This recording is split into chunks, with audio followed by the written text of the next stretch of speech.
There used to be people here, a lot of people. Year after year, they came through the gates, punched the clock, went to work. And they worked hard. They took pride in their skills and the quality of the products they built. And then suddenly, one day, it was all gone. For a long time, the books had been telling them that the company was getting deeper into trouble.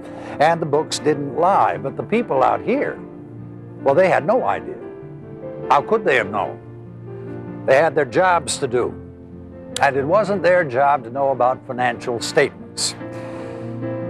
Or was it? There's a revolution going on in the way companies are being run. One that's breaking down the old walls between those who own and manage companies and their employees. It's based on a simple but profoundly radical idea. If employees can learn how a business operates and how it makes money, then they begin to think and act like business people themselves. And the results are astonishing. His name is Jack Stack, and he's the president and CEO of the Springfield Remanufacturing Corporation, or SRC. Back in 1982, when this story starts, SRC was the International Harvester Renew Center, a small division of the giant International Harvester Corporation.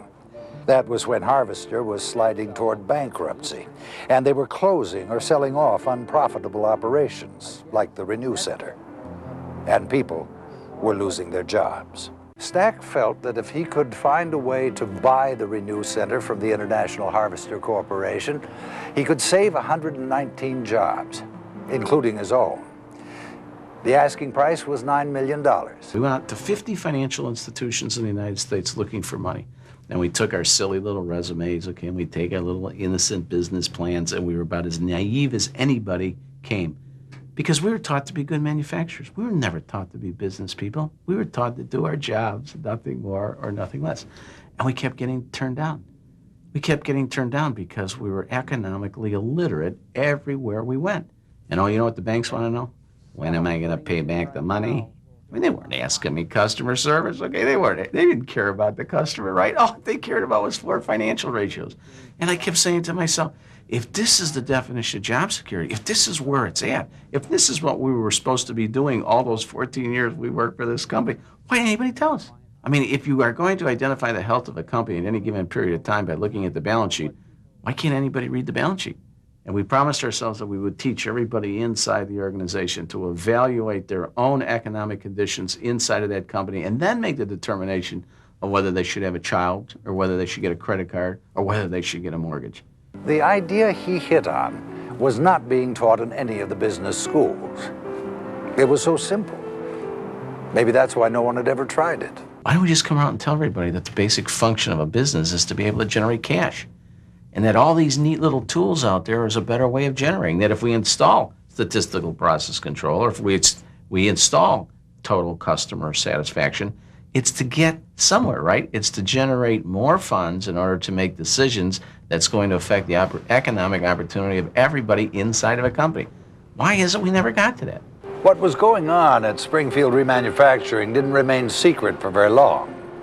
The media started paying attention, and there were articles in the Wall Street Journal and Inc. magazine, and stories on McNeil Lehrer and CBS Evening News. Then when the book, The Great Game of Business, was finally published in 1992, suddenly you had companies from all over the map asking if the principles of the game would work in their organizations. The answer was yes. Any kind of business can benefit from the game, and they have. Small companies, Fortune 500 companies, public and private companies, manufacturing and service sector companies, you name it. But anyone who is thinking of trying the game should be forewarned, because there is a lot more to the great game of business than just opening up your books. Can anybody open up their books and see a difference? Yeah, believe me, anybody can do it because people are so incredible. I will tell you, just by establishing a goal, you will see a 30% improvement. You're keying people, you're making them aware of something, and they will improve. If you ask them to improve, they will. Will it be sustainable? That's a totally different question. Companies who play the great game of business have seen the benefits, because many of the benefits go to the bottom line. But there's something else. Because when you teach people business, you're not just teaching them a job skill, but a skill they can use all their lives, something they can build a future on. Now, what do I mean? Well, in just 10 years, SRC has spun off more than 20 new businesses. And many of those businesses are run by former hourly workers. In fact, people no different than the people who used to work here. Except for one thing. Someone gave them a chance to play the game.